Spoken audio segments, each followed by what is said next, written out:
'Tis I, again, with some excellent British craftsmanship. Ah yes, the Martini Enfield in 303. Lovely. And Billy Enfield in 303 without charger bridge. A proper job. Oh my god, that's a horrible trigger. Yeah. Anyway, having some claret, which is what the gentleman in Victorian era drank.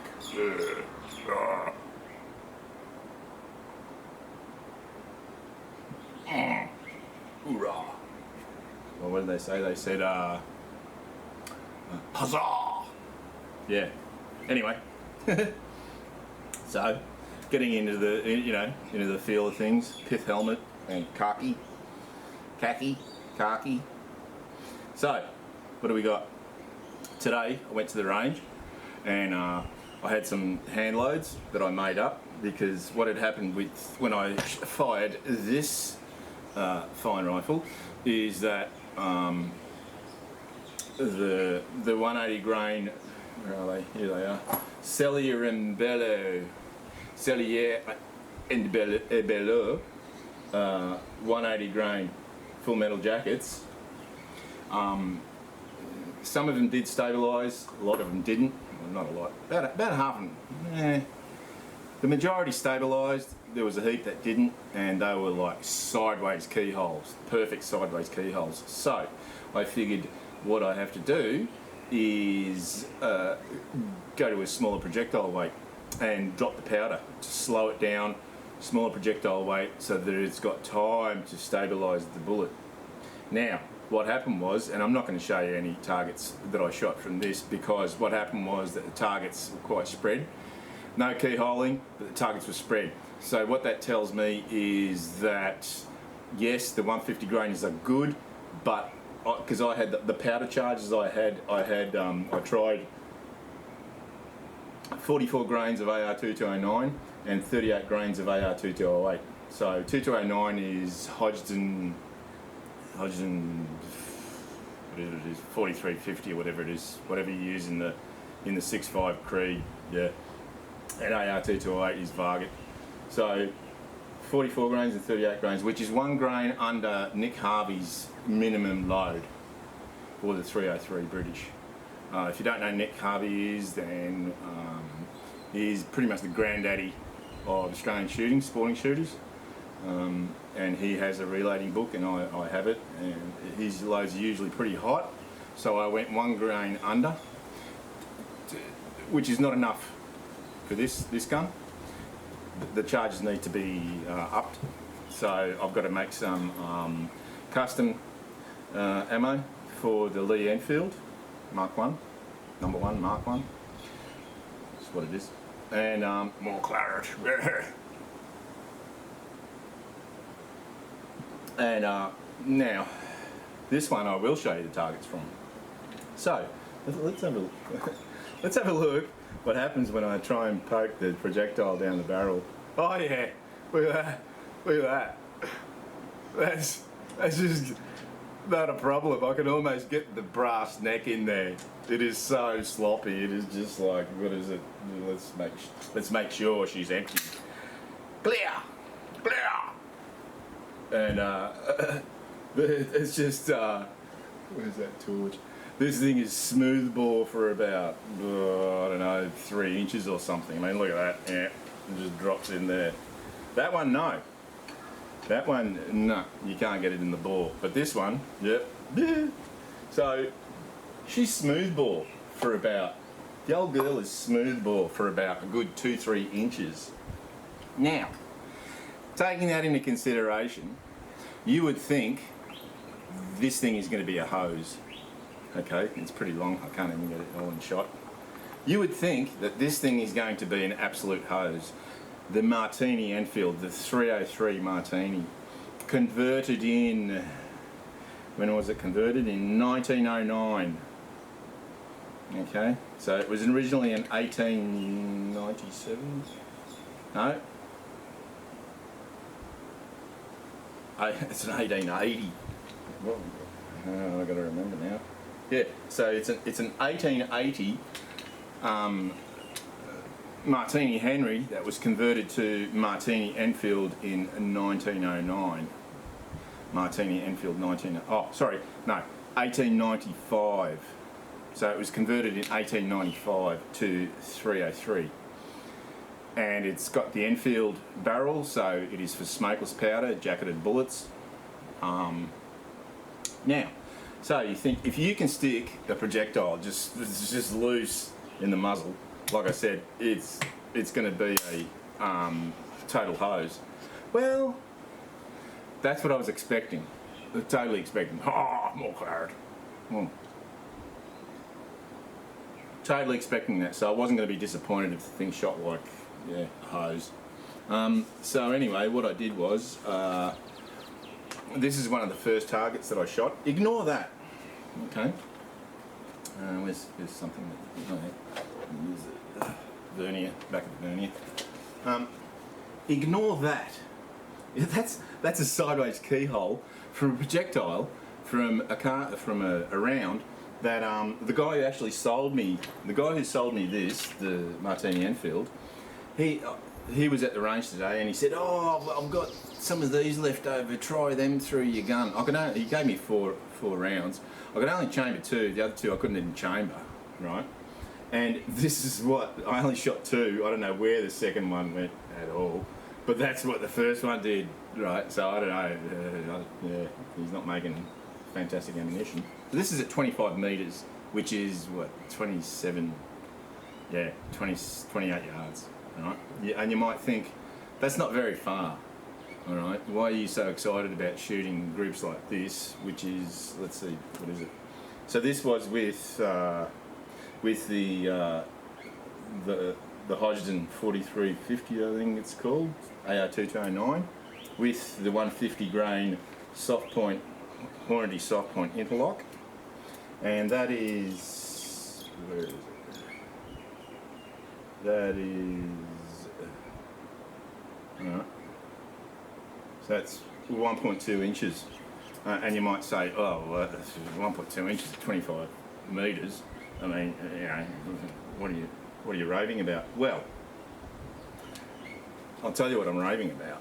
So 1.2 inches at 25 metres. These sights are just pass. It's the only way to describe them. Oh, I'm sweating like a pig. The sights are shit. They're totally shit. I know. Yeah.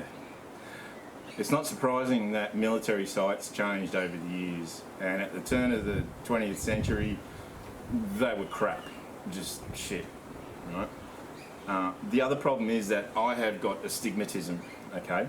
Astigmatism is where once you get past a certain distance, you get things start to get hazy and you get ghosting, and yeah, you really can't see. You can see, but the resolution is gone. Right. Up close, not a problem. I mean, I can read the tiniest writing. Okay, here's the tiniest writing. So that is really, really tiny writing. Press menu 4 times at TOT, no backlight, interface to enter into RPM, alert, setting, interface. I can read that tiny little writing, right? Not a problem. But once I go beyond about 3 meters, things start to get hazy and worse and worse and worse. Not to the point where I can't function, all right? But I just don't have that resolution, the clarity at a long distance. And at 25 meters, not there. So the issue that I have is that if I shoot with glasses on, I can see the target clearly, very clearly. The corrective glasses I've got are brilliant. All right, they fix the problem completely.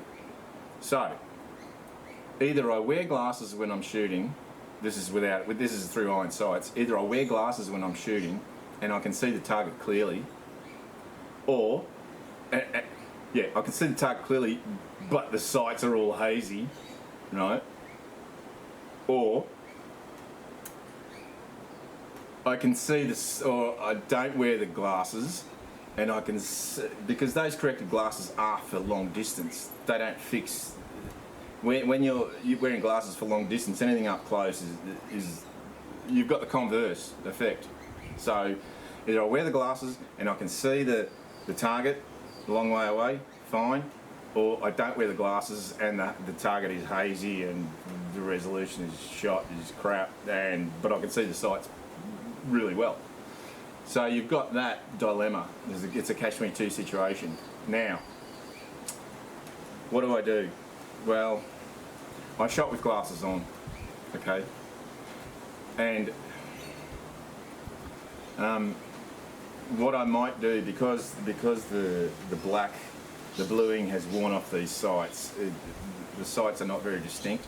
So what I might do is either try and paint the sights black, or paint sights black and the V and the post, which is also an inverted V, I might highlight them with some nail polish, bright nail polish or something like that.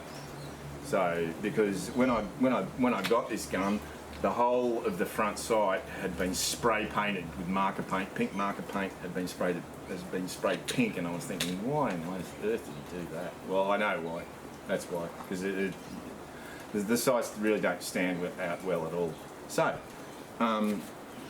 taking all that into consideration, my crap eyesight, the crap sights, that group is really, you know what, I reckon if I had a scope on this, I'd be getting an inch out of it. I'd be getting close, maybe an inch, 2 inch at 100 metres. No shit. This is, I'm shocked. I'm pleasantly shocked, you know. So anyway, that was my first foray, my first shooting, and I thought, what? No way. So I thought that might have just been a lucky group. So then, what did I do? I shot this. This one you can see because I've got one of those Visi shot targets. So there's 3 groups. I only had 13 rounds left, and that was of, so I had 5 rounds of the hydrogen 4350. If it hadn't been for that flyer, that group there would be 0.7 of an inch. 0.7. If it hadn't been for that flyer, that group would be 0.7 of an inch. So that was with the hydrogen 4350 AR2209. How many grains? 44 grains. That group there was with Varget AR2208, and that group is, yeah, it's less than an inch again, 0.938. And then this 3-shot group was also Varget, and that's probably just on an inch, just under an inch, or just on an inch. So,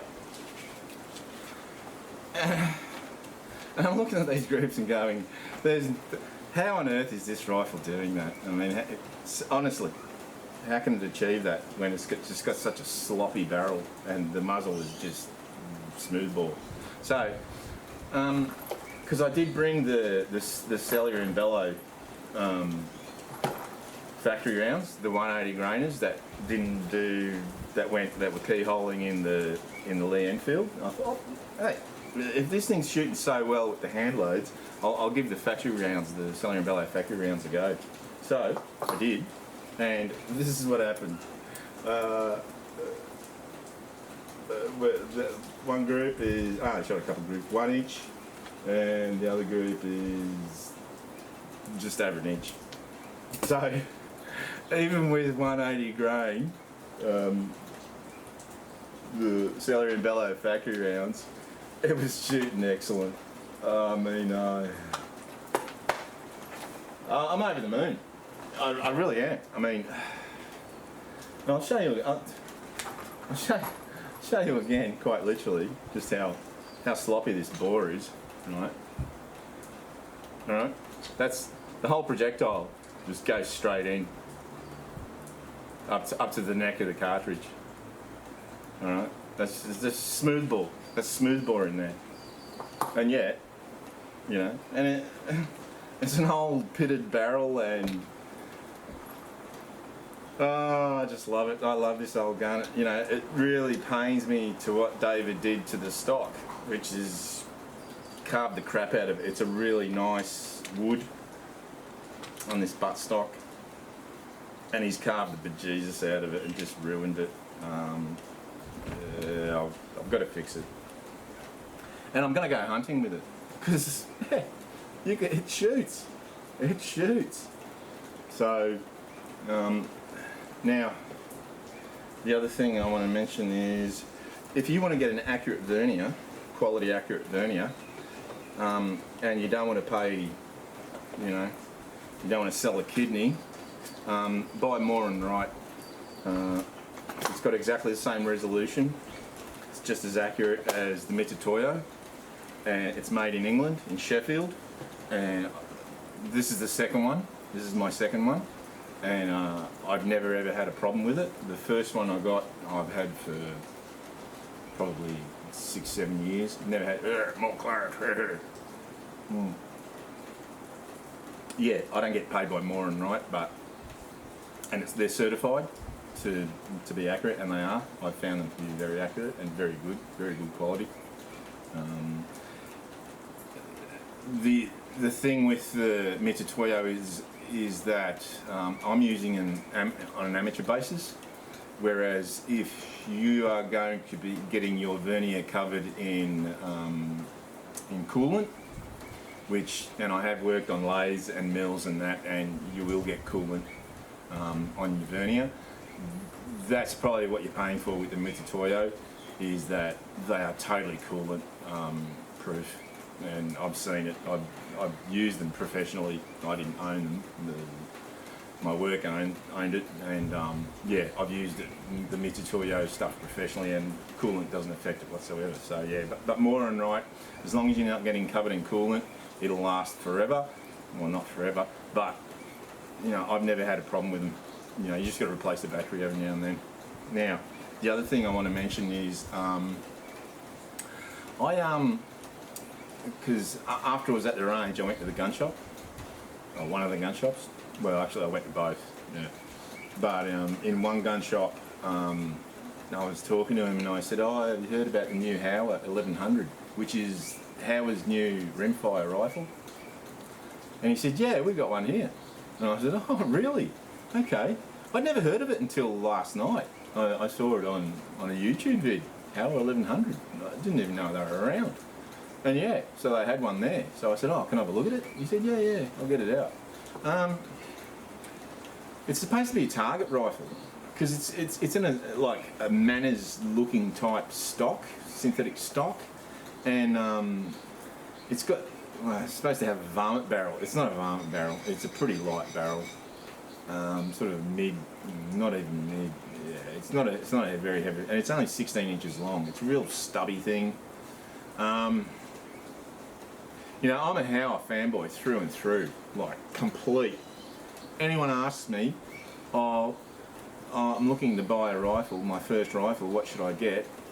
Or any rifle, and I'll say, "Buy a Howa." Right? Unless it's for a specific, you know, whatever. Buy a Howa. You can't get better value, excellent quality, excellent value, and very accurate. All of my Howas have been tag drivers. Right? Anyhow, so I'm having a look at this thing, and generally speaking, it's fine.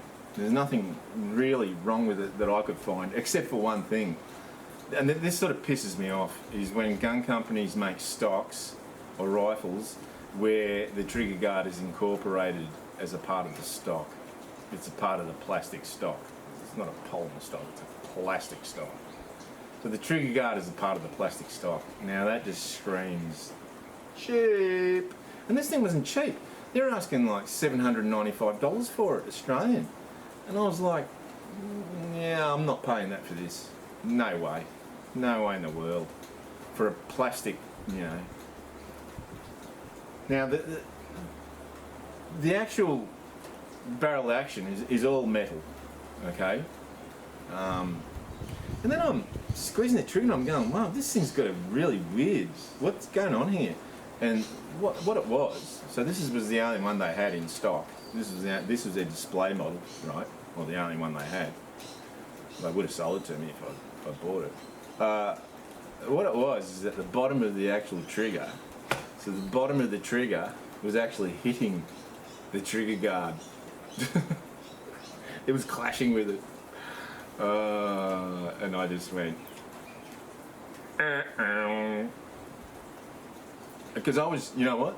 I was seriously contemplating on putting a deposit on and purchasing it. Because I'm a Howa fanboy. To me, anything that Howa makes is right up my alley. The Howa 1100, I don't know how, you know, I've only seen one YouTube review of it, and he said it was a hose. Mind you, he was only using, he only had 2 brands of ammo, and you know what, a lot of 22s, you got to test a shitload of brands to figure out what it likes. So I take that one with a grain of salt. Now, the other review that I've read, which was on a forum, it was on the internet, it was a forum, a written forum, and he reckoned that at 55 yards he was shooting groups like 1/3 of an inch with Center X, with Lapua Center X, so probably the most expensive ammo you can buy. But hey, you know, if you want top results, you got to pay top dollar. So I'm there and I'm going and I'm umming and ahhing, going, man, this thing's, you know, the trigger's hitting the trigger guard. It's I love Howas, but it's not for me. So what I've actually done, but I've been wanting a 17 HMR. So I've actually got my Browning T-bolt for sale on consignment at the other gun shop. And with those funds, I will buy, because I had a look at the new. I've seen them before. The CZ45 CZ, sorry, Aussie CZ457, and I said, just look at that, and I really fell in love with it because number one, the one that I'm looking at anyway. They had the 3 calibers. They had a 22, they had a 17 HMR, and a 22 WMR. I don't really need another 22. That's why I'm getting rid of the T-bolt. I've got the CZ 455 Lux with the iron sights. Anyway, I said, give us a look at the HMR, and like the wood on it is really beautiful. The checkering is beautiful. When CZ designed the 457, like when they designed the 455, that was it's essentially a 452 that you can swap barrels.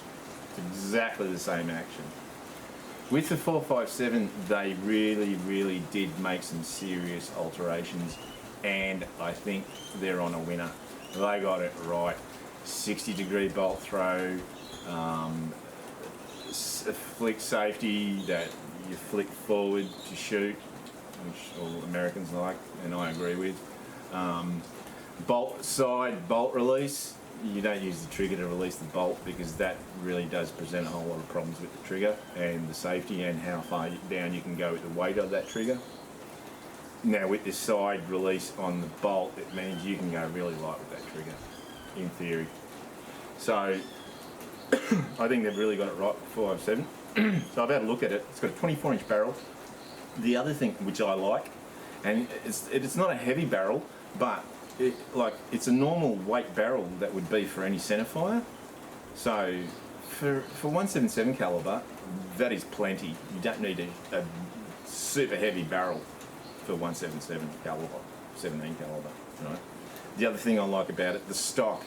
It's a grown-up stock, all right? That 455 Lux that I've got, it's got a kiddie stock, right? It really pisses me off. And even when I had my first 455 and I actually bought a Boyd's, they called it a tactical stock. Now they call it the super varmint stock because, yeah, tactical. It's a pretty wanky name. And I think it was an issue with exporting to other countries that don't like the word tactical or tactical. So even that stock was a kiddie stock. This is one of the things that really pisses me off. And that T-bolt has got, the stock on that is just ridiculously small, right? Like this thing, the stock on this thing is ridiculous. It's made for kids. Look, so many 22s come out with kiddie stocks. You know, the gun companies, they seem to be so many of them have seemed to be under the impression that the only people that shoot 22s is little kids. No, that's not the case, you know. The only rifle, 22 rifle that I ever saw that had a serious man-sized stock, you know, adult-sized stock, sorry, feminists, adult-sized stock was the Ruger 77 22 and 17 and whatnot. All of the other 22 rifles had these tiny little kiddies, ridiculous kiddie stocks with such a short length of pull that it was just, yeah, it was a joke. The 457 has got an adult-sized stock. It's got a 24-inch barrel, and my experience with shooting 17 HMR is that they are just lasers, even with cheap crap Winchester ammo.